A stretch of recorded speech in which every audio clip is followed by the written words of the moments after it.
हॉस्पिटलों से एक रिपोर्ट आई है। वो रिपोर्ट यह आई है, कमरे में आपकी ऑक्सीजन 89 या 90 है कमरे के अंदर। उसी मरीज को यदि आप वृक्ष के नीचे जाके बिठा देते हैं तो तत्काल वो 94, 95, 96 हो जाती है। अभी का एक सर्वे आया है, आज ही हम सुन रहे थे। तो इसका मतलब यह है कि वृक्षों के नीचे बैठिए, अपने घर में गमले लगाइए। तो जगह नहीं होगी पेड़ों के लिए तो गमले लगाइए और थोड़ा बहुत उन गमलों के पास बैठिए। वृक्षों के पास बैठने से बहुत भारी ऑक्सीजन मिलती है। पहले लोगों की लाख लाख वर्ष उम्र हुआ करती थी, क्योंकि बिल्डिंगें तो ना के बराबर थी। बिल्डिंग तपती है, वृक्षों के नीचे लोग रहते थे, उनको प्राणवायु मिलती थी, ऑक्सीजन मिलती थी और लंबा जीवन जी करके जाते थे। पेड़ के नीचे रहने वाले व्यक्ति को कभी टीबी नहीं होती, श्वास की बीमारी नहीं उसको होती, उसके फेफड़े कभी कमजोर नहीं होते।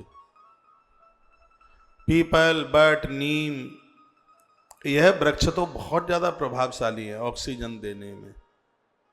आपके पास कहीं आप गाँवों में हैं, कहीं ऐसी जगह पर हैं, कहीं आपको पीपल काट ही तो नहीं सकते, पीपल के नीचे बैठ के साधना कर सकते हैं, प्राणायाम कर सकते हैं। वट के नीचे बैठिए, नीम के नीचे बैठिए। यह हमारे स्वास्थ्य को बचाने के लिए बहुत प्रभावशाली। किसी दिन मैं एक बात आपको बोल रहा था कि इतना फीवर और उतरता नहीं है, जाकर के एक वृक्ष की पिंडी को जाकर के 10-5 मिनट बैठ करके खड़े रहिए, आपका फीवर उतर जाएगा। वो पेड़ आपके फीवर को खींच लेगा। जैसे सूर्य की किरणें कुंड में से पानी खींच लेती हैं, ये वृक्षों को स्पर्श करें, इनको छुएं तो ये हमारी बीमारियों को ऐसे ही खींच लेते हैं।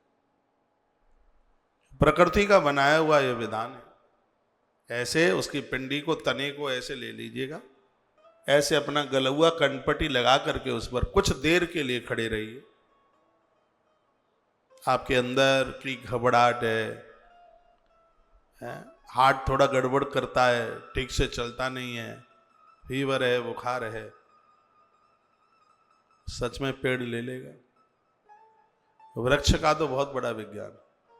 ये पेड़ लगते होते रहते, वृक्ष लगते होते खूब, तो श्वासों की कमी नहीं होती।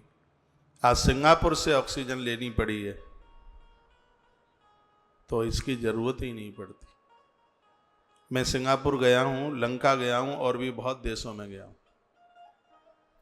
लंका में ही तो हमने देखा था कि पेड़ की कितनी बड़ी महत्वता है। इतने घने वृक्ष, मैं कई देशों में गया लेकिन श्रीलंका के तरह इतने सुंदर पेड़ देखने को नहीं मिले। और वहीं से 2-3 साल पुरानी बात है, वहीं से 3-4 साल हो गई होंगी, वहीं से लौटने के बाद हमने बहुत, आश्रम ने बहुत पेड़ लगाए। आज भी वह देश इस कोरोना से बहुत ज़्यादा सुरक्षित है जिस देश में पेड़ ज़्यादा है, वृक्ष ज़्यादा है। हमें और आपको चाहिए कि 2-3 महीने के बाद में आने वाला वृक्ष लगाने का सीजन, जैसे ही जुलाई आरंभ हो, अब के बार अनगिनत पेड़ लगा दीजिएगा।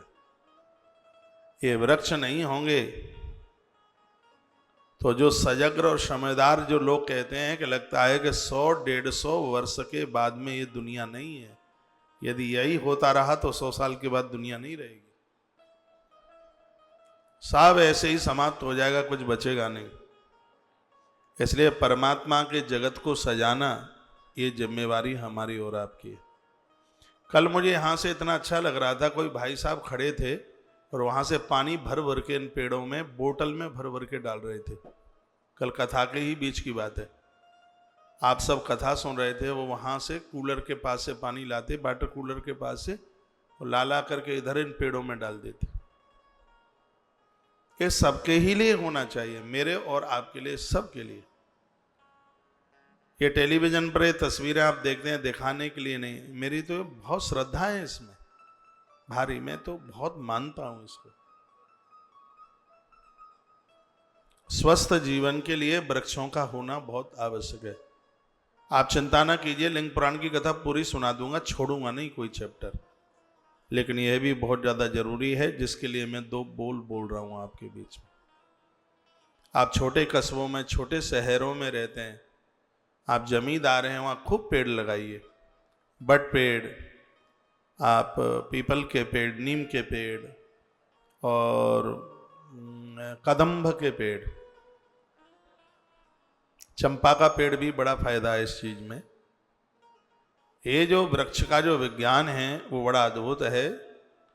ये वृक्ष श्वास की कमी नहीं रहने देंगे। और इस स्थिति में अभी के समय में हम बहुत सुरक्षित रहना चाहते हैं, तो आसपास जहाँ पेड़ है थोड़ा बहुत वृक्ष के नीचे बैठिए। और तो बाहर ज़्यादा मत घूमना। अपने घर आपके छज्जे के ऊपर इतने गमले हों, और थोड़ा बहुत, वो सिर्फ सजावट के ही लिए नहीं, आप पूरे परिवार के लोग थोड़ा वृक्षों के पास बैठिए।